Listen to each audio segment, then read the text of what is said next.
నమస్తే. వార్త అంటే ద్వేషమేనా? వార్త అంటే విధ్వంసమేనా? వార్త అంటే రాజకీయమేనా? వార్త అంటే సెలబ్రిటీల వివాదాలేనా? వార్త అంటే నేరాలు ఘోరాలేనా? కాదు, కానే కాదు. నెగిటివిటీ మాత్రమే వార్త కాదు. వార్త సమాచారాన్ని ఇవ్వాలి. వార్త ఆహ్లాదకరంగా ఉండాలి. అందుకే విజేతల సక్సెస్ స్టోరీస్, అబ్బురుపరిచే టెక్నాలజీ, వైద్య రంగంలో సరికొత్త ఆవిష్కరణలు, ప్రజలకు మేలు చేసే పథకాలు, మనసుకు ఆహ్లాదాన్నిచ్చే అద్భుత దృశ్యాలు, పర్యాటకం, వినోదం, సాహసం అన్ని మంచి వార్తలే, మనసును హత్తుకునే వార్తలే. రోజంతా నెగిటివ్ న్యూస్తో విసిగిపోయిన మీకు పాజిటివ్ న్యూస్ను అందించే సరికొత్త ప్రయత్నమే మా ఈ గుడ్ న్యూస్ ప్రోగ్రాం. ఇంకెందుకు ఆలస్యం, ఇవాల్టి గుడ్ న్యూస్ చూద్దాం. పవిత్ర శబరిమల సన్నిధానం అయ్యప్ప స్వామి శరణు ఘోషతో మారుమోగిపోతోంది. తొలి రోజు నుంచే భక్తుల రద్దీ పెరిగింది. ప్రతిరోజు దర్శనం కోసం వర్చువల్ క్యూ ద్వారా 70,000 మంది బుక్ చేసుకున్నారు. స్పాట్ బుకింగ్ ద్వారా 10,000 మంది దర్శనానికి చేరుకుంటుంది. యాత్రికుల రద్దీని దృష్టిలో ఉంచుకుని 18 గంటల దర్శన సమయం అందుబాటులో ఉంటుందని ట్రావెన్కోర్ దేవస్థానం తెలిపింది. మండల మకర విళక్కు సీజన్లో భాగంగా శబరిమల ఆలయాన్ని అధికారులు తెరిచారు.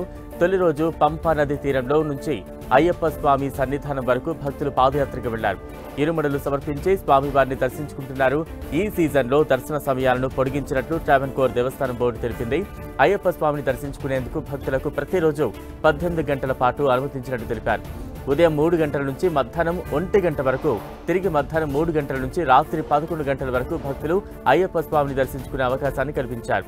మండల సీజన్ డిసెంబర్ 26 వరకు కొనసాగుతుంది. వచ్చే నెల 30 నుంచి మొదలయ్యే మకర విళక్కు సీజన్ 2025 జనవరి 20 వరకు కొనసాగుతుంది. అప్పుడు కూడా మండల దీక్షలు తీసుకున్న అయ్యప్ప స్వాములు భారీగా తరలివస్తారు. దీంతో భక్తులకు ఇబ్బంది కలగకుండా అధికారులు ప్రత్యేక భద్రతా ఏర్పాట్లు చేశారు.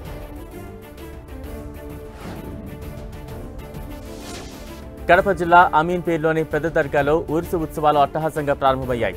ఉత్సవాల్లో భాగంగా తొలి రోజు గంధ మహోత్సవం నిర్వహించారు. పీఠాధిపతి నివాసం నుంచి గంధాన్ని ఊరేగింపుగా పెద్ద దర్గా వద్దకు తీసుకొచ్చారు.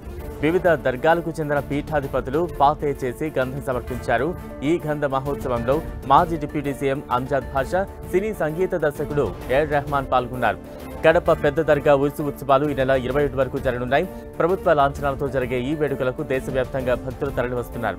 ప్రతి ఏడాది ఉత్సవాల్లో సినీ స్టార్లు, ప్రముఖ రాజకీయవేత్తలు పాల్గొంటారు. ఇవాళ ప్రభుత్వం తరపున చాదర్ సమర్పణ ఉంటుంది. రేపు గ్లోబల్ స్టార్ రామ్ చరణ్ దర్గా ఉత్సవాలకు హాజరు కానున్నారు. గంధం కార్యక్రమంతో మొదలై ముషాయిరా కార్యక్రమంతో ఈ ఉత్సవాలు ముగుస్తాయి.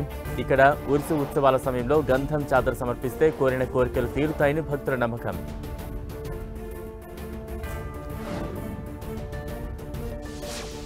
గోవాలో క్రూయిజ్ టూరిజం సీజన్ అట్టహాసంగా ప్రారంభమైంది. ఈ సీజన్లో మొదటి cruise ship Mormugao port authority వద్దకు చేరుకుంది. ముంబై నుంచి వచ్చిన అంతర్జాతీయ నౌకలో 590 మంది ప్రయాణికులు, 416 మంది సిబ్బంది ఉన్నారు.